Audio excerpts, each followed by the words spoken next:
नमस्कार, मैं Babulal Jangid, YouTube channel BL Jangid में आपका स्वागत। हमने क्लास 10th की एक्सरसाइज कर ली है 9 कंप्लीट। आज हम क्लास 10th की एक्सरसाइज करेंगे कितने की, 10 की, और वो है वर्त। उस प्रश्नावली का जो नाम है वो है वृत्त। ये प्रश्नावली हम पढ़ने वाले हैं, इसके बारे में कुछ बेसिक पढ़ेंगे, उसके बाद प्रश्नावली करेंगे। ठीक है, बहुत इजी है। और 9 तक जो प्रश्नावली आपको करवा रखी है वो आराम से कर लीजिएगा, बार बार में देखकर। आपको जहाँ भी दिक्कत आए वहीं आप उसको देख लें। ओके है, आज करते हैं नए सिरे से अपनी प्रश्नावली 10 की एक्सरसाइज वृत्त। Okay, circle. तो देखो, फटाफट अपनी क्लास ज्वाइन करो, जल्दी जल्दी आओ, फटाफट जल्दी जल्दी आइएगा, जल्दी, सुपर फास्ट। प्रश्नावली 10 है, इसमें कुछ बेसिक डिटेल है वो मैं आपको बता देता हूं, तो ध्यान से देखिएगा।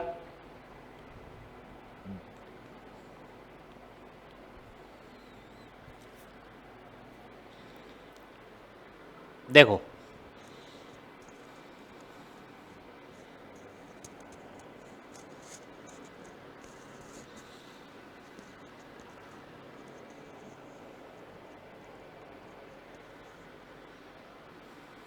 ठीक है, करते हैं स्टार्ट।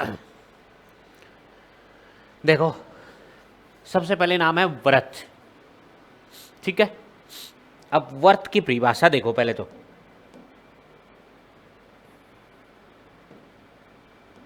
ये वर्त,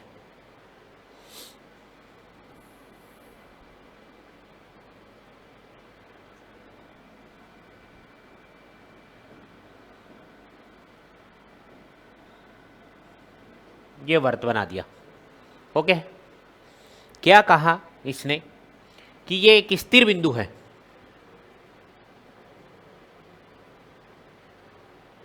ये क्या है? स्थिर बिंदु। ये स्थिर बिंदु को ओ बोला। ओ है, वो है स्थिर बिंदु।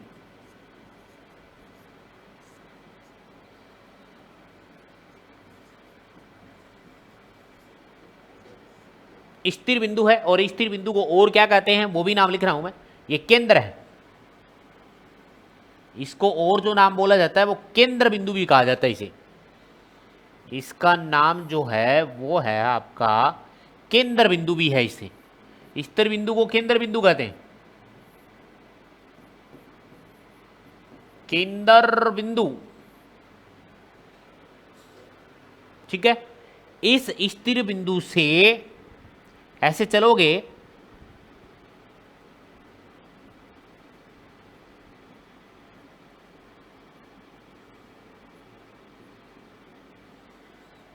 ठीक है, किसी स्थिर बिंदु से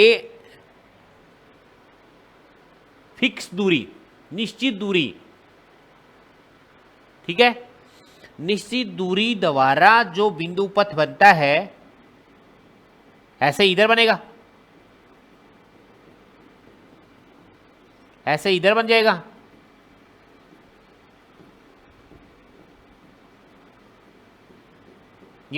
ये जो बिंदु हैं ये ऐसे, ठीक है। या फिर मैं आपको ऐसे बता रहा हूं, इधर देखो, ये है आपका स्थिर बिंदु, और ये निश्चित दूरी, ये वाली, और निश्चित दूरी से ये जो बिंदु बना है, फिर इधर आ जाओ, ऐसे ऐसे बनाते जाओ, ऐसे बनती जाएगी। ये निश्चित दूरी है,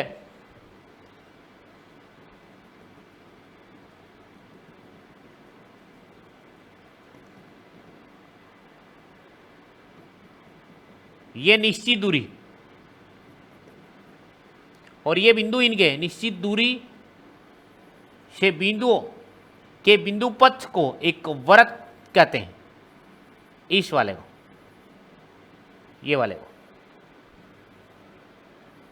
अब ध्यान दो, ये है इसका फिक्स पॉइंट, स्थिर बिंदु से निश्चित दूरी द्वारा, ठीक है, निश्चित दूरी से बिंदुओं के बिंदु पथ को, इस बिंदुओं के ऐसे बनाओगे, बिंदुओं के बिंदु पथ को क्या कहा? वृत्त नाम दिया। ठीक है, मतलब एक स्थिर बिंदु से निश्चित दूरी द्वारा, निश्चित दूरी के बिंदुओं के बिंदु पथ को वृत्त कहते हैं। लिख देता हूं मैं यहां पे, वृत्त क्या? एक स्थिर बिंदु से, एक स्थिर बिंदु से, और स्थिर बिंदु को कहते हैं मूल बिंदु, कोष्टक में लिख लें, मूल बिंदु से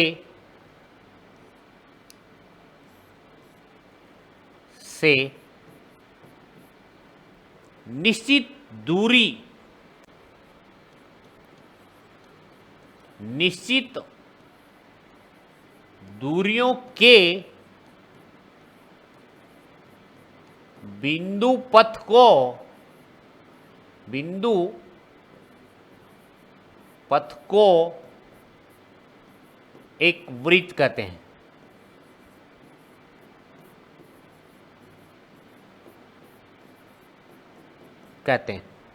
देख लो, स्थिर बिंदु से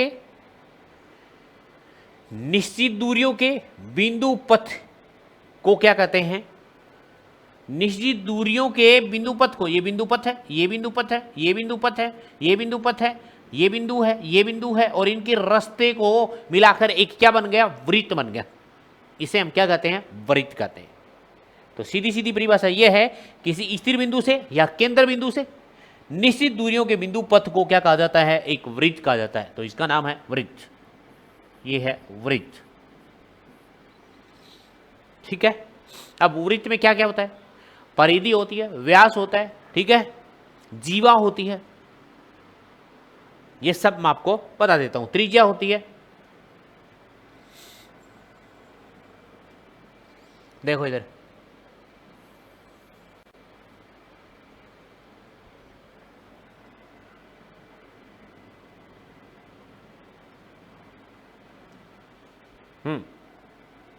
ये लो, ये वृत्त है। तो देखो, सब अलग अलग बना के बता देता हूं आराम से। ये इसका केंद्र बिंदु है, ये वृत्त का केंद्र बिंदु है, केंद्र बिंदु बोलते हैं इसको,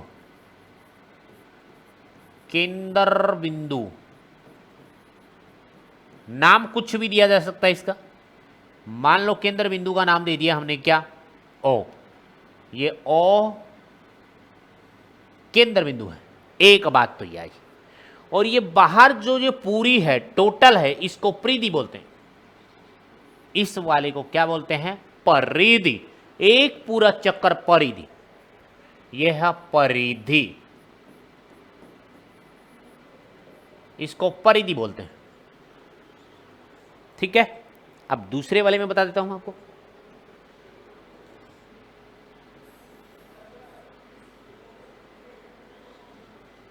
देखो ध्यान से,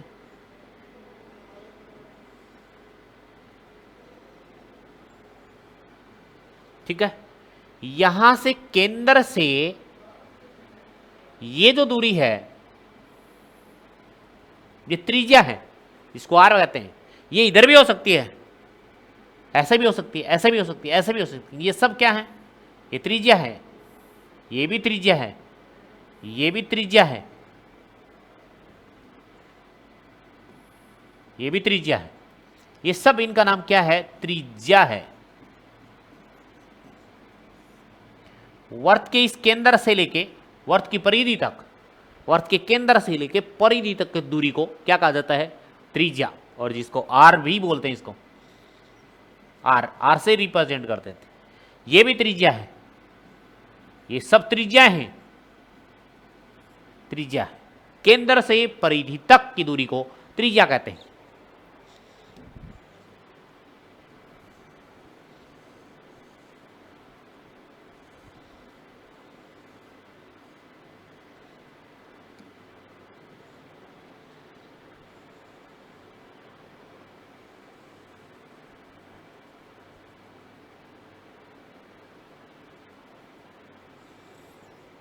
इसको देखो क्या कहते हैं, वृत्त नाम इसका है,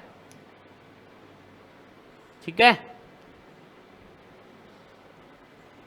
लेकिन इसमें अलग बात बताएंगे, ये इसका वृत्त का केंद्र है बिंदु,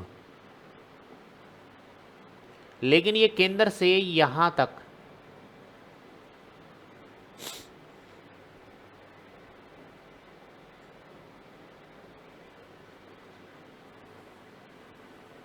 ये देखो, ये केंद्र से होकर गुजरती है, इसलिए इसको व्यास कहा गया। वृत्त के केंद्र से गुजरने वाले को, इसके वृत्त के यहां केंद्र से गुजरने वाले का नाम है व्यास। वो कैसे भी गुजर सकता है, हो सकता है वो ऐसे हो, बहुत सारे हो सकते हैं इसमें, ठीक है।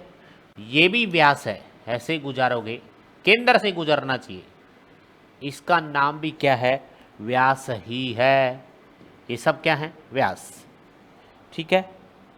ये सब क्या है, व्यास। इधर से आओगे तो ये भी व्यास ही होगा, केंद्र से गुजरना चाहिए, लेकिन कहां से गुजरना चाहिए, केंद्र से ही गुजरना चाहिए। सब क्या है, व्यास है। ये वृत्त के केंद्र से गुजरेगा उसका नाम व्यास है। आगे देखो,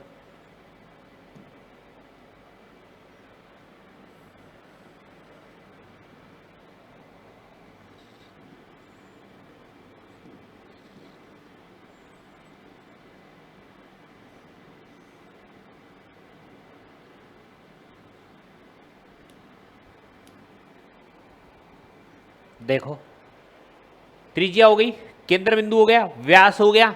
अब एक बात, केंद्र से गुजरना चाहिए व्यास, कहां से गुजरना चाहिए, केंद्र से। अब ये बात सुनो, यहां से ये केंद्र है इसका, ये केंद्र बिंदु ओ है। अब देखो यहां से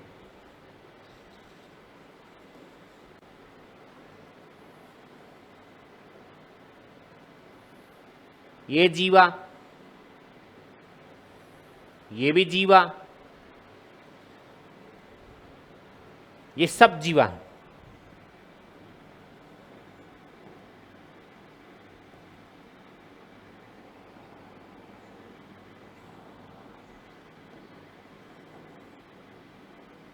ये सब जीवा हैं। क्या है, ये जीवा। हो सकता है ऐसे आ जाए तो ये भी जीवा। ये सब क्या है, जीवा है, जीवा। इनका नाम जो है वो है आपके पास जीवा, जीवा है, और इसका नाम भी जीवा ही है, जीवा। ये सब जीवाएं हैं, केंद्र से नहीं गुजरेंगी, बाहर होंगी। बराबर भी हो सकती हैं जीवाएं, केंद्र से समान दूरी पे जीवा हो सकती हैं। वो ऐसे भी हो सकती हैं, इधर ध्यान दो, ऐसे भी खींची जा सकती है, ऐसे ऐसे ऐसे ऐसे, कितनी भी हो सकती हैं जीवा इसमें, ठीक है। ये बात थी मुख्य मुख्य बातें। और ये परिधि बताई दी आपको, बाहर बाहर वाले चक्कर की परिधि होती है, व्यास होता है, ये त्रिज्या होती है। अब देखो इधर आओ, ये जो त्रिज्या है इसके अंदर एक संबंध है कि त्रिज्या आर, आर का मान है, और इधर भी त्रिज्या आर, बिल्कुल।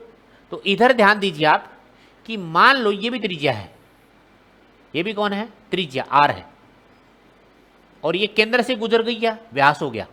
तो यहां से सुनो, ये आर मतलब इसको ए मान लें, और ये ओ बिंदु है, ये इसको बी मान लें। आप इसको लिखोगे क्या, ए बी जो व्यास है, ए बी है, आप लिखोगे ए बी व्यास है, बिल्कुल है। इस ए बी व्यास को आप क्या लिखना चाहोगे, ओ ए प्लस में ओ बी, ऐसा लिखना चाहोगे। इसमें संबंध आएगा एक, ए बी व्यास है, ये व्यास है, इसको व्यास ही लिख देता हूं मैं, व्यास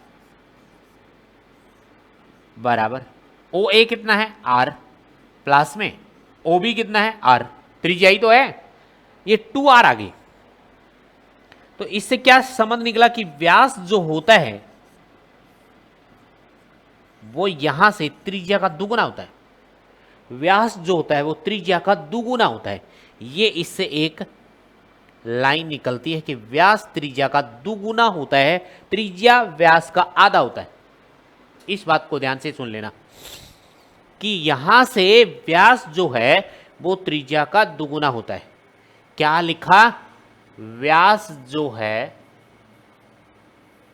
वो 2 गुणा त्रिज्या, आर का मतलब त्रिज्या दुगुना होता है। एक बात तो ये लिखी, दूसरी बात इससे क्या आएगी कि त्रिज्या क्या होती है? त्रिज्या मतलब आर का मान कैसे निकाला जाएगा? आर ये है, ये 2 भाग में जाएगा। व्यास का आधा त्रिज्या होती है, व्यास बट्टे में कौन? 2। देखो यहां से त्रिज्या निकालोगे तो ये वाला 2 इसके भाग में चला जाएगा, तो ये त्रिज्या बन गई। ठीक है, त्रिज्या जो है वो व्यास की आधी होती है, व्यास जो दिया जाएगा उसका आधा कर देना है। ओके यहां तक? ओके है। ये बात मुख्य मुख्य बातें थी इसमें। अब कुछ बातें ऐसी आती हैं कि वर्त की कहानी पढ़ने के बाद इसमें एक वर्त की स्पर्श रेखा, अलग अलग बातें आती इसमें। ठीक है, कि उनको स्पर्श रेखा कौन सी होती हैं, ये सब बातें आती हैं। देखो तो अब 3 कहानी और इस पे, इससे नेक्स्ट देख लो। वृत्त की हैं, एक वृत्त इधर बना देता हूं मैं, एक इधर कहां जा रहा है? इधर कहां जा रहा है भाई? एक, ये 2, ये 3। ठीक है, इनको थोड़े से बढ़िया बढ़िया बना देते हैं। एक ऐसा कलर का ले लें, ठीक है, दूसरा दूसरे कलर का ले लें, ठीक है, तीसरा तीसरे कलर का ले लें, ब्लैक हो गया। ठीक है, ये वृत्त 3। अब यहां से क्या करना है आपको?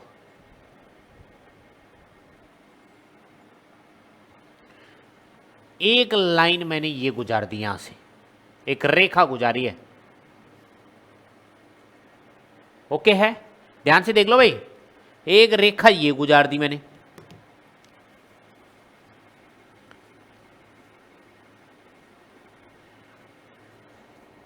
ठीक है,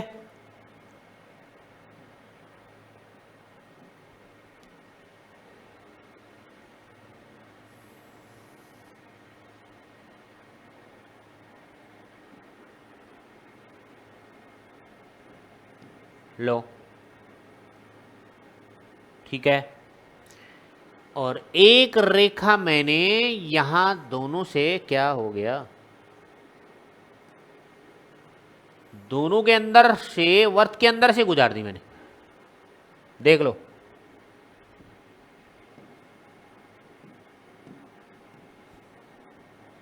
ठीक है, और एक रेखा मैं यहां से गुजार देता हूं, इसके जस्ट साथ से ऐसे टच करती हुई।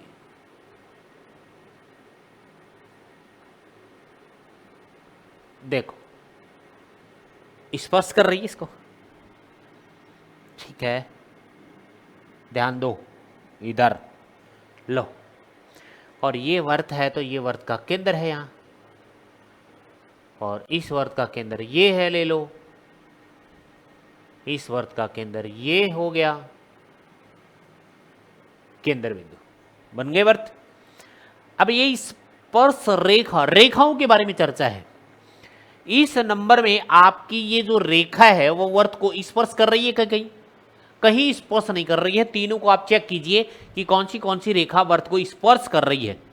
ठीक है, प्रतिच्छेद कर रही है या नहीं कर रही है, ये बताना आपको। ध्यान से बता दो, जल्दी बता दो। ये जो ए बी जो रेखा है, ए और बी, ए बी रेखा व्रत को अप्रतिच्छेद कर रही है। मतलब प्रतिच्छेद नहीं करती। ए बी रेखा, यहां लिख सकते हो आप, ए बी रेखा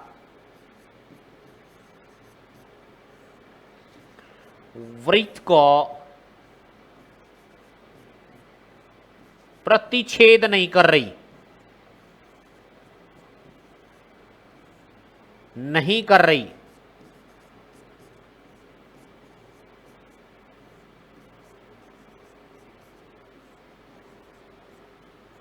है, ठीक है, नहीं कर रही है तो ये अप्रतिच्छेद रेखा होगी। ये है, कौन सी रेखा है? अप्रतिच्छेदी रेखा है। ये है अप्रतिच्छेदी रेखा है। इसमें आ जाओ, वृत्त को, ये जो ए बी रेखा है इसको ऐसा मान लो, अब ए बी मान लो, ये वृत्त को दो बिंदुओं पर प्रतिच्छेद कर रही है। एक कर रही है पी पे, दूसरा कर रही है क्यू पे, ठीक है। तो यह है ए बी रेखा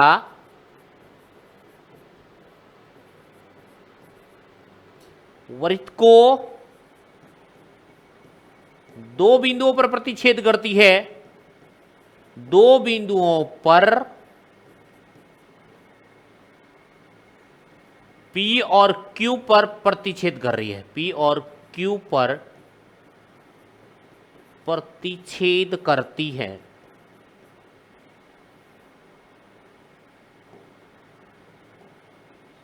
प्रतिच्छेद करती है तो छेदक रेखा कहलाती है। छेदक रेखा कहलाती है। इसको छेदक रेखा कहते हैं। कौन सी रेखा कहते हैं इसको? छेदक रेखा। लिख भी देता हूं, इसके अंदर छेदक रेखा, वृत्त को दो बिंदुओं पर काटेगी तो छेदक रेखा है ये। वृत्त को दो बिंदुओं पर काटेगी तो यह है छेदक रेखा है। अगले वाले में बात, ये वृत्त को एक बिंदु पर काट रही है, यहां पे काट रही है या प्रतिच्छेद कर रही है, और इसका नाम है ए और बी। रेखा वही है इसकी, ठीक है। तो ध्यान से देखो इधर, यह ए बी रेखा, यह है ए बी रेखा वृत्त को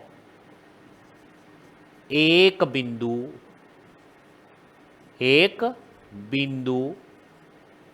P पर प्रतिच्छेद कर रही है,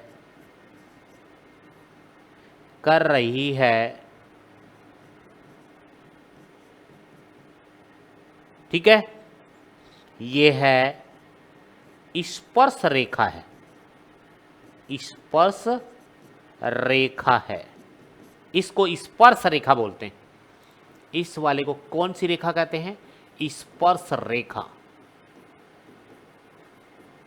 ये स्पर्श रेखा होगी। बताओ यहां तक कोई डाउट है क्या? ठीक है, वीडियो को लाइक शेयर एंड सब्सक्राइब करते रहना है, ओके। तो ये है स्पर्श रेखा। अब यहां तक ये तीन बातें थी, ये आपको बता दी। अब स्पर्श रेखा की परिभाषा लिखनी है, उसके बाद आगे चलना है। और एक बात और करनी है इस पे, कौन से में करनी है पता है ना? वृत्त में ही करनी है। वृत्त के अंदर ही करनी है भाई। देखो, एक लाइन, एक रेखा और खींच दें। ये कैसे भी हो सकती है स्पर्श रेखा, ऐसे ऐसे ऐसे। मैं ऐसे ही बना रहा हूं आपकी, इसको स्पर्श करनी चाहिए ऐसे। ये लो, स्पर्श कर गई, ठीक है, ठीक है। देखो इधर, इस वाले बिंदु को क्या कहते हैं पता है? जहां स्पर्श कर रही है उसको क्या कहते हैं? ये स्पर्श बिंदु है, स्पर्श बिंदु, स्पर्श बिंदु है। ये वाला, और ये पूरी टोटल कौन है? स्पर्श रेखा है। ये है स्पर्श रेखा, स्पर्श कर रही है तो स्पर्श रेखा है। अब स्पर्श रेखा की परिभाषा देख लो। स्पर्श रेखा वैसे तो लिखी है वहां कि वृत्त को एक बिंदु पर प्रतिच्छेद करे। कितने बिंदुओं पर प्रतिच्छेद करे? एक बिंदु पर। ठीक है, किसी वृत्त की स्पर्श रेखा किसी वृत्त की स्पर्श रेखा वह रेखा है जो वृत्त को केवल एक बिंदु पर प्रतिच्छेद करे। केवल एक बिंदु पर प्रतिच्छेद करे, वह स्पर्श रेखा कहलाती है। अब बताओ इसमें क्या डाउट है? ध्यान से देख लो प्रश्न को।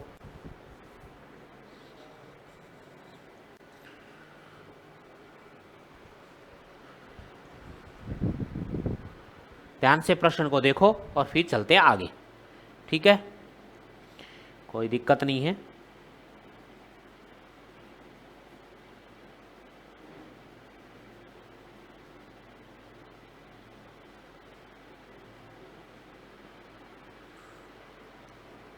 देखो ये सब कुछ आपको बता दिया, स्पर्श रेखा, स्पर्श बिंदु, ये सब कुछ बता दिया। ठीक है, अब एक बात और इसमें अगले वाले में बता देता हूं। ये वृत्त है,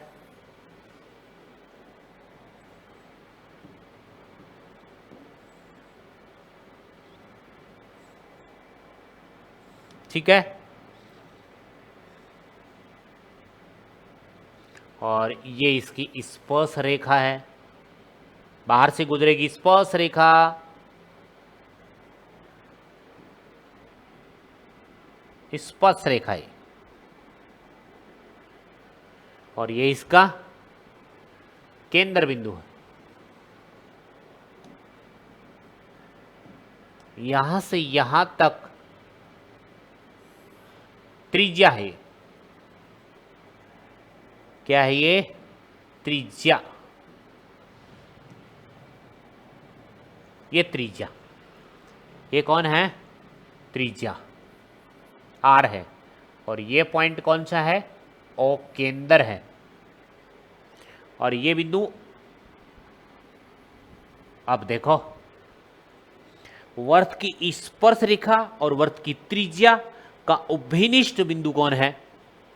ये है यहां उभयनिष्ठ बिंदु भी कहते हैं इसे। ठीक है, वृत्त और वृत्त स्पर्श रेखा का उभयनिष्ठ बिंदु भी कहते हैं इसे। दोनों में आ रहा है, वृत्त की स्पर्श रेखा में भी आ रहा है और वृत्त के अंदर भी आ रहा है, दोनों का उभयनिष्ठ बिंदु है। वृत्त और स्पर्श रेखा का उभयनिष्ठ बिंदु ये है, यहां इसे उभयनिष्ठ बिंदु भी कहते हैं। कौन है ये? उभयनिष्ठ बिंदु।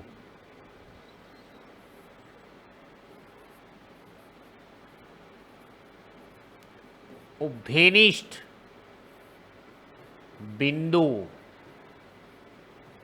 वृत्त की परिधि और वृत्त की स्पर्श रेखा का उभयनिष्ठ बिंदु है ये।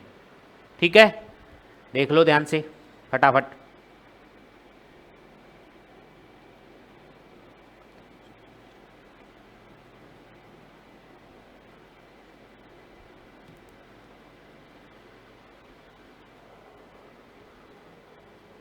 ये लो, इस उभयनिष्ठ बिंदु को क्या कहते हैं? वृत्त और स्पर्श रेखा। यहां लगाएं नॉट, नॉट। ठीक है, क्या? वृत्त और स्पर्श रेखा के उभयनिष्ठ बिंदु को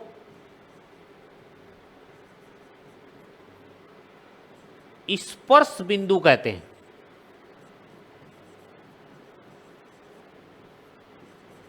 स्पर्श बिंदु कहते हैं, स्पर्श बिंदु कहते हैं। ठीक है, यहां तक कोई डाउट नहीं है, बहुत अच्छे अच्छे प्रश्न है। इसको स्पर्श बिंदु कहते हैं, वो बेनिष्ठ बिंदु को स्पर्श बिंदु कहते हैं। अब इससे आगे चलते हैं। प्रमेय 10.1 वर्त के किसी बिंदु पर स्पर्श रेखा, पहले वर्त बना देता हूं।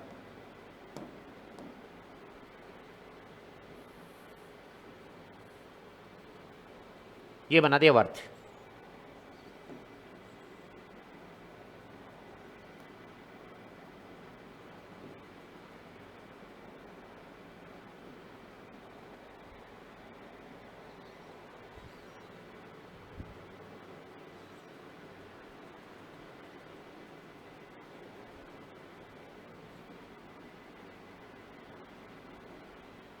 ठीक है, ये हो गया आपका वृत्त।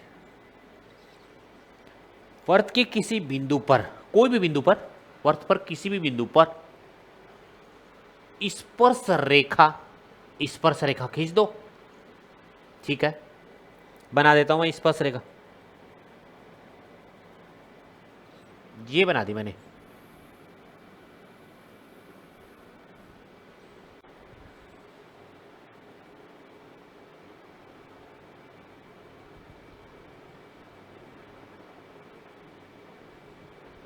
ये स्पर्श रेखा खींच दी मैंने।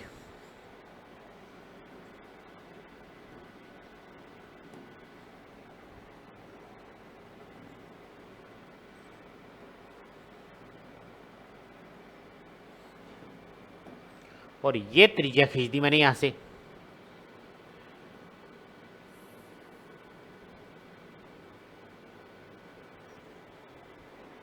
ठीक है, ये मान लो त्रिज्या है।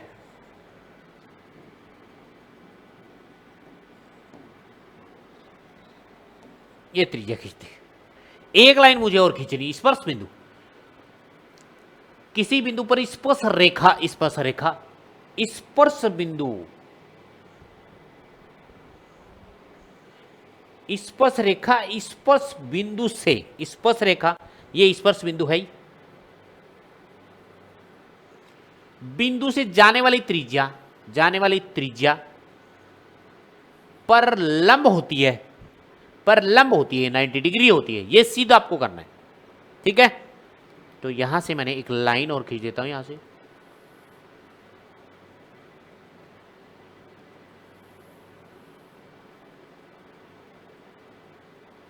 ये लाइन आपको और दिख जानी चाहिए ताकि इससे कुछ पता चले आपको। ठीक है, ये ब्लैक खींचती मैंने। देखो अब ये ओ बिंदु है,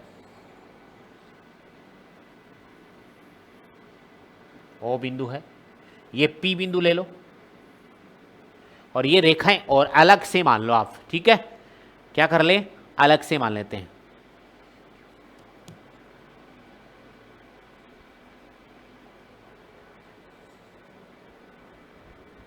ये रेखा मैंने मान ली है एक्स और वाई रेखा। ठीक है, ये जो मैंने मानी है ये क्यू पॉइंट मान लें ताकि आपको पता चल जाए। ठीक है, ये तो मैंने कोई एक रेखा ऐसे खींची है। अब देखो इसकी उत्पत्ति में बता रहा हूं कि ये लंबवत ही क्यों होती है। स्पर्श बिंदु से जो रेखा जाएगी, जाने वाली त्रिज्या परलंब होती है।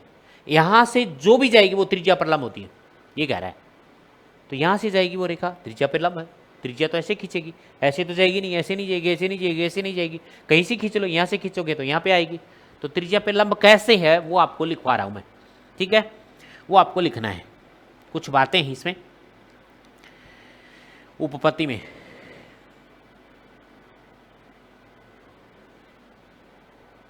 उपपत्ति में हमें क्या लिखना है, इसके अंदर यहां उपपत्ति में लिख देता हूं, बस लैंग्वेज लिखनी है और कुछ नहीं करना, प्रूफ में लिखना है।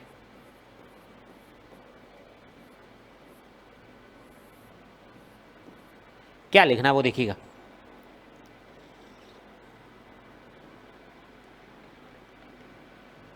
आपको दिया क्या है, ओ केंद्र वाला एक वर्त दिया है, ओ केंद्र वाला एक वर्त, ओ केंद्र वाला एक वृत्त,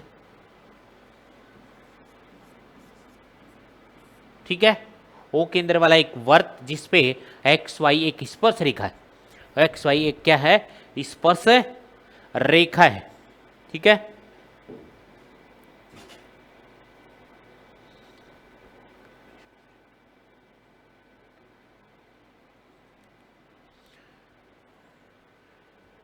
केंद्र वाला एक वर्त है जिसपे एक्स वाई एक स्पर्श रेखा, एक स्पर्श रेखा स्पर्श बिंदु P है, स्पर्श रेखा पर स्पर्श बिंदु P है, बिंदु P है, और हमें सिद्ध जो करना है, हमें सिद्ध करना है, अलग अलग भी लिख सकते हो, इसमें भी लिख ले, करना है कि OP की OP रेखा एक्स वाई पर लंब है।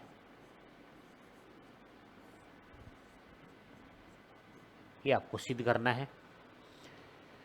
इससे आगे देखिएगा, अब हमने एक रेखा मान ली, ओ केंद्र से मैंने इस एक्स वाई रेखा पर एक क्यू बिंदु मान लिया, जो आपका ओ क्यू है वो ओ पी से क्या है, बड़ा है, ओ पी से ओ क्यू क्या है, बड़ा है, ठीक है।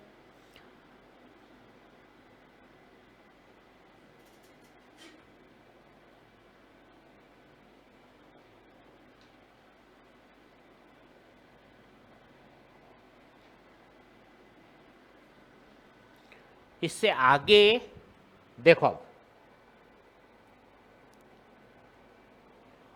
एक्स वाई रेखा पर, एक्स वाई रेखा पर P के अतिरिक्त, P के अतिरिक्त एक बिंदु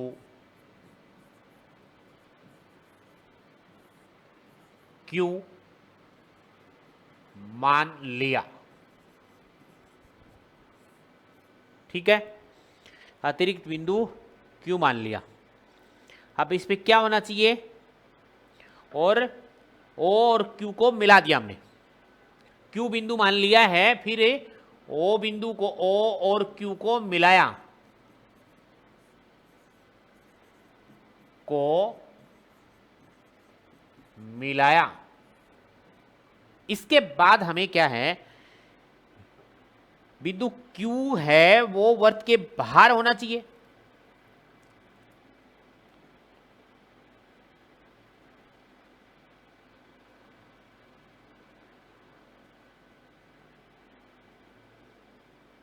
बिंदु Q वर्त के बाहर होना चाहिए, बिंदु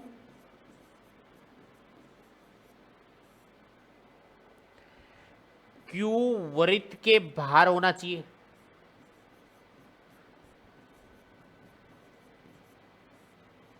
वर्त के बाहर होना चाहिए, क्योंकि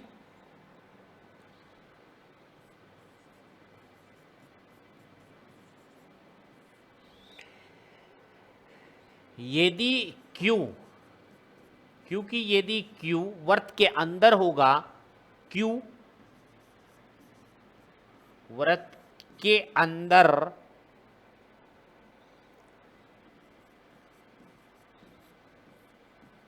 है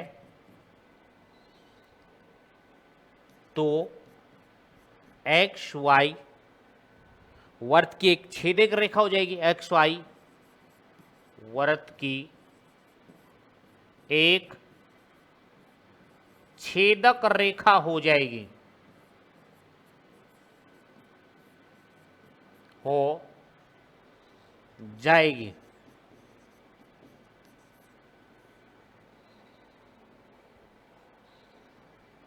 और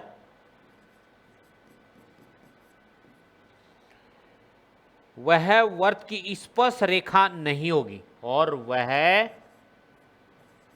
वर्त की स्पर्श रेखा नहीं होगी, स्पर्श रेखा नहीं होगी।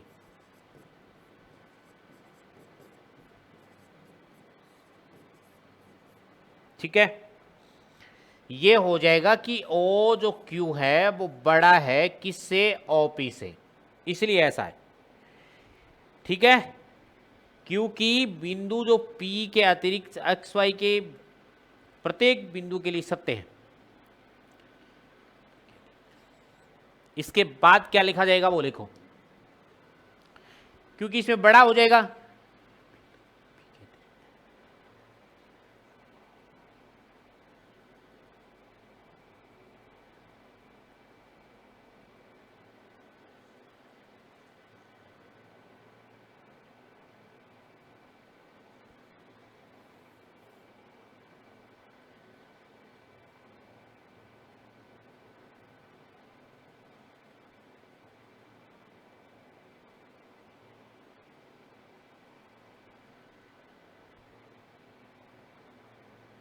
ठीक है, बिंदु P के अतिरिक्त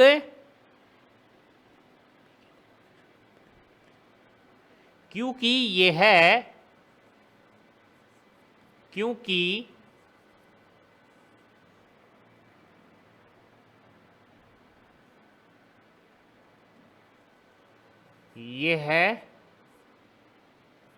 बिंदु P के अतिरिक्त, बिंदु P के अतिरिक्त प्रत्येक बिंदु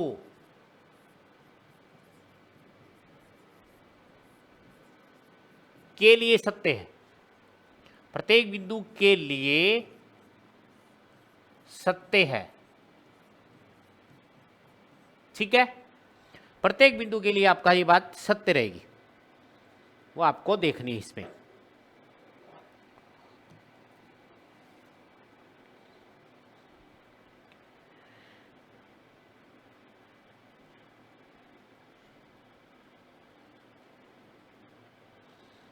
ओपी बिंदु जो है, ओपी बिंदु,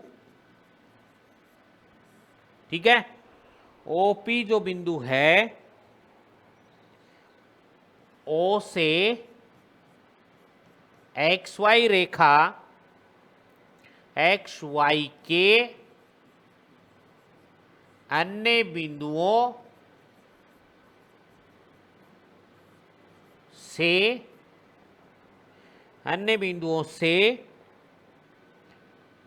कम दूरी है, या फिर इसको ये कहें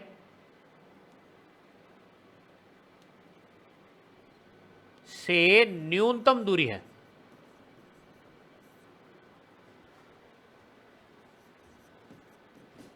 दूरी है, अतः ओपी रेखा एक्स वाई पर लंब है। ये बात इसकी हो चुकी कि इसमें कहीं भी आप बिंदु लेंगे तो आपके पास ये वाली जो रेखा दिख रही है ओपी, वो इस ओ क्यू से छोटी है। कहने का मतलब सबसे बेस्ट बात यही है कि ओ क्यू बड़ी है किससे, ओपी से, और ये बड़ी है तभी तो इसकी छेदक रेखा कहलाएगी। यदि इसके अंदर यहाँ पॉइंट लेंगे कहीं भी तो ये तो बराबरी चलती जाएंगी और ये छेदक रेखा कहला जाएगी। वर्त के बाहर कोई पॉइंट लेना है, यहाँ ले लो, यहाँ ले लो, यहाँ ले लो, यहाँ ले लो, कहीं भी ले सकते हैं आप, तो वो पॉइंट इससे OP से बड़ा होगा। इसीलिए ये बात लिखिए कि OP है वो XY पर क्या है, लंबवत है। अदरवाइज वो बड़ी संख्या बन जाएगी, त्रिज्या से बड़ी बन जाएगी तो वो बाहर चली जाएगी, तो इसका मतलब इसको छेद करती हुई रेखा जाएगी तो उसको छेदक रेखा बोलेंगे उसको। ठीक है, ये आपकी प्रमेय थी 10.1। उसके बाद देखिएगा यहाँ प्रश्नावली स्टार्ट होती है आपकी 10.1। इसमें छोटे छोटे प्रश्न हैं। ओके है, तो देखिएगा यहाँ से सबसे पहला प्रश्न जो है वो है आपके पास प्रश्न संख्या नंबर 1। एक वृत्त की कितनी स्पर्श रेखाएं हो सकती हैं? इसने बिंदु का नाम ही नहीं लिया कहीं भी। इसने क्या कहा है वो बात सुनेंगे। कहा है इसने कि एक वृत्त है और इस वृत्त की कितनी स्पर्श रेखाएं हो सकती हैं?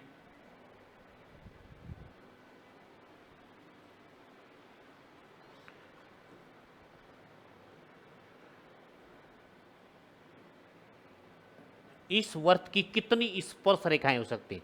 देखो, वो यहां से भी हम बना सकते हैं वृत्त की स्पर्श रेखा, यहां से भी बना सकते हैं, यहां से भी बना सकते हैं, यहां से भी बना सकते हैं, यहां से भी बना सकते हैं। बहुत सारे वर्त पर पूछा है, वर्त पर कोई बिंदु नहीं लिखा। ये कहता कि वर्त पर एक बिंदु से तो केवल एक खींची जाएगी। इसने कहा वर्त की कितनी स्पर्श रेखाएं, कितनी स्पर्श रेखाएं हो सकती हैं, तो इसका आंसर जो होगा वो आपका होगा क्या, अनंत स्पर्श रेखाएं होंगी। अनंत स्पर्श रेखाएं खींची जाएंगी। स्पर्श रेखाएं, इसी पे आधारित 3 प्रश्न और हैं कि यहां से वर्त की कितनी स्पर्श रेखाएं होंगी, अनंत होंगी। और यदि यहां पे इससे आगे बता देता हूं इस प्रश्न में ही, यदि हमें यह पूछा जाए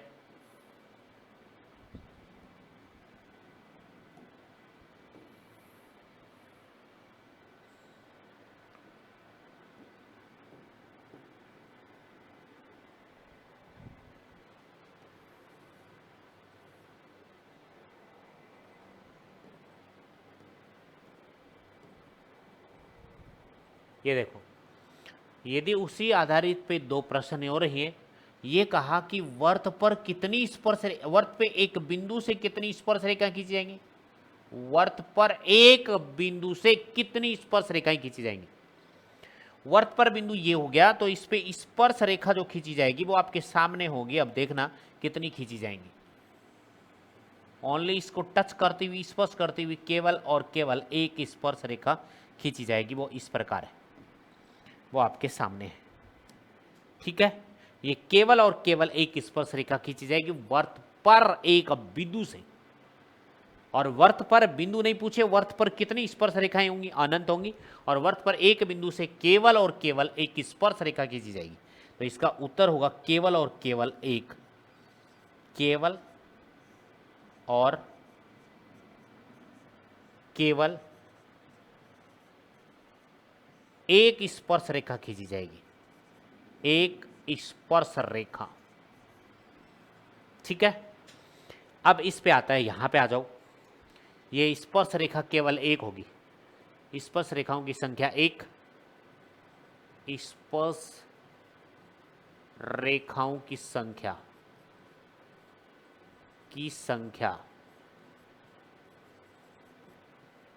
एक होगी। यदि वर्त के बाहर बिंदु से आपसे पूछ ले, ये बाहर बिंदु है, ठीक है, ये वर्त पर बिंदु है 1 और ये वर्त के बाहर बिंदु है, तो यहां से इसके ऊपर स्पर्श रेखा आपसे पूछ ले तो आपसे जो खींची जाएंगी स्पर्श रेखा वो यहां से एक इधर खींची जाएगी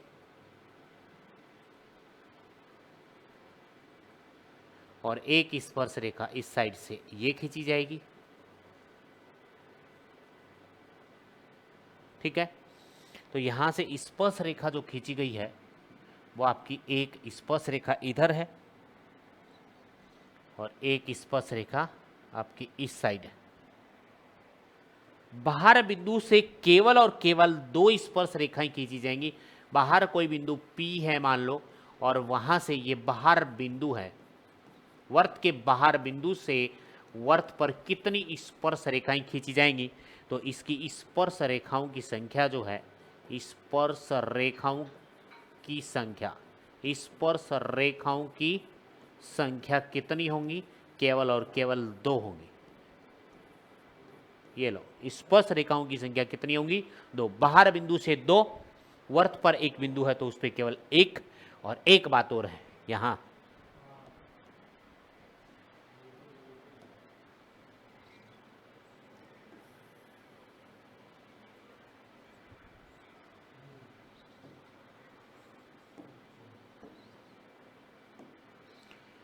और वर्त के अंदर से कितनी स्पर्श रेखा होंगी? वर्त के अंदर बिंदु है, मान लो यहां ये बिंदु है, P बिंदु अंदर है बिंदु, और अंदर से बिंदु स्पर्श रेखाओं की जो संख्या होंगी वो 0। स्पर्श रेखाओं की संख्या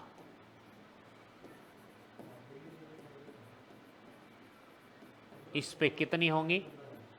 0, यानी 0। 0 स्पर्श रेखाओं की संख्या होगी। अंदर कोई बिंदु है तो स्पर्श रेखाओं की संख्या 0, वर्त पर बिंदु 1 है तो स्पर्श रेखाओं की संख्या 1, वर्त के बाहर बिंदु है तो ओनली 2 खींचे जाएंगे। और वर्त पर कितनी स्पर्श रेखाएं, बिंदु का नाम नहीं आए, बिंदु नाम ही नहीं आए उसमें, वर्त पर कितनी स्पर्श रेखाएं होती हैं? तो कितनी होती हैं आपको पता ही है, वर्त पर स्पर्श अनंत होती हैं।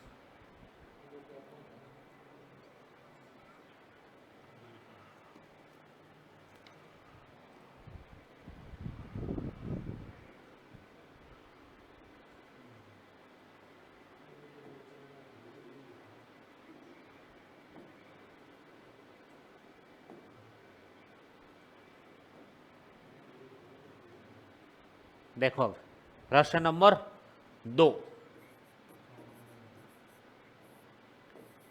रिक्त स्थानों की पूर्ति कीजिए, क्योंकि प्रश्न कहीं से भी उठ सकता है, खालिस्तान भी आते हैं, तो ध्यान से देखिएगा।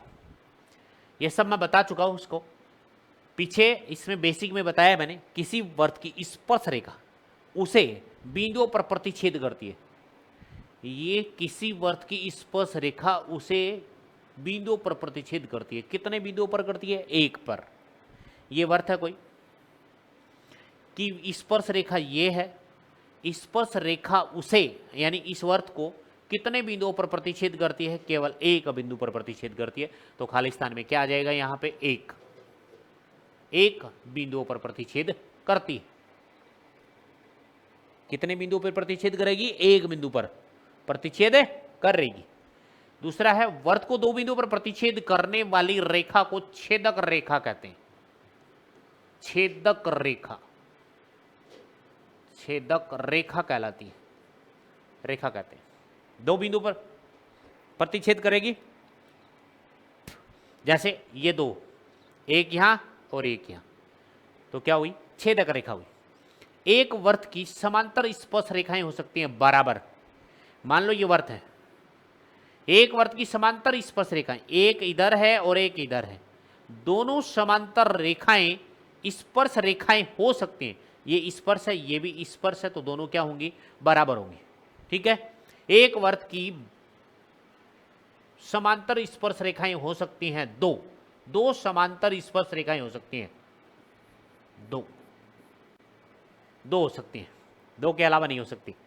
एक वर्त की 2 समांतर स्पर्श रेखाएं हो सकती हैं, बराबर समांतर स्पर्श रेखाएं हो सकती हैं, बराबर भी होती हैं। वर्त और उसकी स्पर्श रेखा के विनिष्ट बिंदु को, यह भी लिखवाया मैंने कि वर्त, ये वर्त है और उसकी स्पर्श रेखा ये है, कि उपनिष्ठ बिंदु ये है, इसको स्पर्श बिंदु कहते हैं, स्पर्श बिंदु कहते हैं, स्पर्श बिंदु कहते हैं इसे खालिस्तान में। ये इसके खालिस्तान हो गए। अगला वाला प्रश्न देखो, प्रश्न नंबर है 3 का, ये 3 का। 5 सेंटीमीटर त्रिज्या वाले एक वर्त के बिंदु P पर स्पर्श रेखा। पहले एक वर्त बना लें, ये बना लिया वर्त, ठीक है।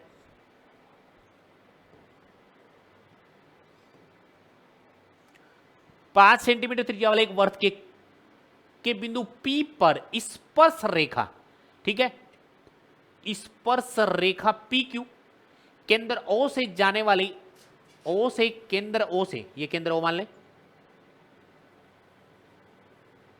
ये O है, केंद्र O से जाने वाली एक रेखा से बिंदु Q पर इस प्रकार मिलती है कि OQ, ठीक है,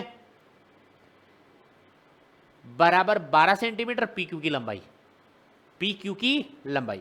मान लो इसकी त्रिज्या कितनी है, यहां मान लेते हैं ये त्रिज्या है आपकी, ये मान ले त्रिज्या दे रखी है 5 सेंटीमीटर, 5 सेंटीमीटर। और यहां पे देखो ये दिखा है त्रिज्या वाले एक वर्त के बिंदु P पर, वर्त के बिंदु P पर, ये बिंदु P है भाई, P है, और एक लाइन इधर जा रही है, ऐसे खींची है इसने, और एक ऐसे खींच रखी है, यहां से जा रही है ऐसे, ठीक है, ऐसे गुजरेंगे। ये आपका Q बिंदु है, लिखा भी है स्पर्श रेखा बिंदु P पर स्पर्श रेखा, स्पर्श रेखा ये हो गई, ठीक है, स्पर्श रेखा PQ बना दी है। केंद्र O से जाने वाली एक रेखा, केंद्र O से जाने वाली रेखा बिंदु Q पर इस प्रकार मिलती है, Q पर इस प्रकार मिलती है कि OQ बराबर 12 सेंटीमीटर, ये 12 सेंटीमीटर है, ठीक है। PQ की लंबाई ज्ञात कीजिए, PQ की लंबाई हमें ज्ञात करनी है। और एक बात और आपको मैं बता दूं, यहां पे वर्त की त्रिज्या और इस स्पर्श रेखा के मध्य 90 डिग्री यहां होता है, याद रख लेना। वर्त की त्रिज्या, ध्यान से सुनो, और वर्त की स्पर्श रेखा के मध्य 90 डिग्री बनता है यहां। तो ये आपका पाइथागोरस प्रमेय नहीं लग जाएगा क्या? तो आपको क्या दिया है इसमें, इसके अंदर आपको दे रखा है OP बराबर कितना, 5 सेंटीमीटर, और आपको दिया है OQ बराबर कितना दिया है, 12 सेंटीमीटर, और आपको ज्ञात क्या करना है, PQ की लंबाई। PQ आपसे पूछा है, तो त्रिभुज पाइथागोरस प्रमेय लगा दो, त्रिभुज किसमें, OPQ में, OPQ में पाइथागोरस प्रमेय, पाइथागोरस प्रमेय से, ठीक है, पाइथागोरस प्रमेय लगा दो।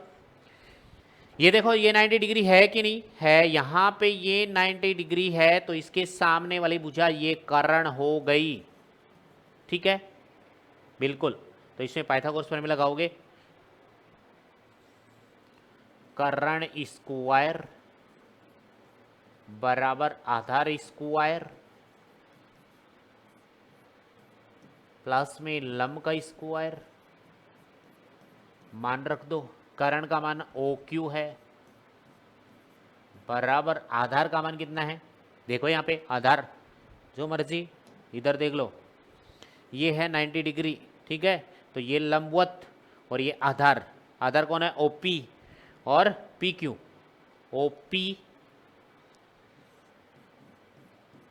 स्क्वायर प्लस PQ का स्क्वायर, मान रख दो, OQ का मान 12 का स्क्वायर बराबर OP का मान 5 सेंटीमीटर स्क्वायर, और PQ आपसे पूछा है PQ का होल स्क्वायर, 12 का स्क्वायर 144 बराबर 5 का स्क्वायर 25 प्लस में कौन, PQ का होल स्क्वायर, ठीक है। अब ये 5 इस साइड जाएगा पहले, तो 144 माइनस 25, तो इधर कौन बचेगा, PQ का होल स्क्वायर, ओके है। आगे देखो, अब इधर देखो, इससे आगे इधर इधर कर लेते हैं, 144 माइनस 125 कितने बच गए, 14 में से ये इधर हो गए 5, 9, इधर तो बच गए 9, और यहाँ बच गए आपके पास में कितने, 3, और में से एक गया तो 1, 3 में 2 गए तो 1, और 1 ये बच गया, और इधर आपके पास में PQ का होल स्क्वायर। तो यह PQ का मान आ गया अंडर द रूट 119 सेंटीमीटर। ये आपके पास में कौन से ऑप्शन में है वो चेक कर लें, route 119, D option correct. Okay, अब आगे देखिएगा इसमें ये कहा इसने एक वर्त खींचिए, तो एक वर्त खींच दो पहले। ये वर्त खींच दिया हमने।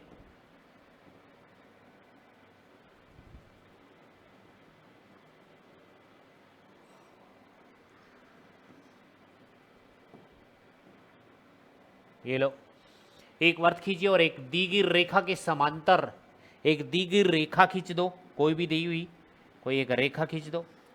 ये मान लो मैंने एक रेखा ये खींच दी, किधर भी खींच सकते हैं आप अपनी मर्जी से। ये रेखा मैंने खींच दी है। दी गई रेखा के समांतर ऐसी दो रेखाएं खींचिए कि उनमें से एक स्पर्श रेखा हो, दूसरी छेदक रेखा हो। एक स्पर्श रेखा और एक छेदक। छेदक रेखा तो यहां से बना दो आप, ये छेदक रेखा हो गई, और एक इसके समांतर हो,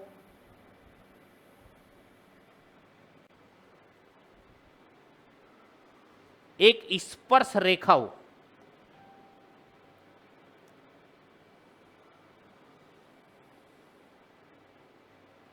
ये बन गई। बस इतना ही काम करना था इसमें। बस ये कह रहा है वैसे वैसे खींच दो।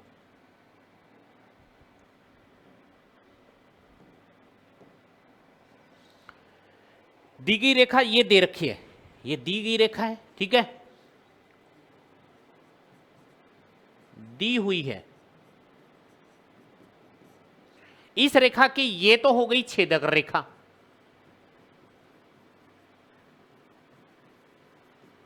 और ये हो गई स्पर्श रेखा।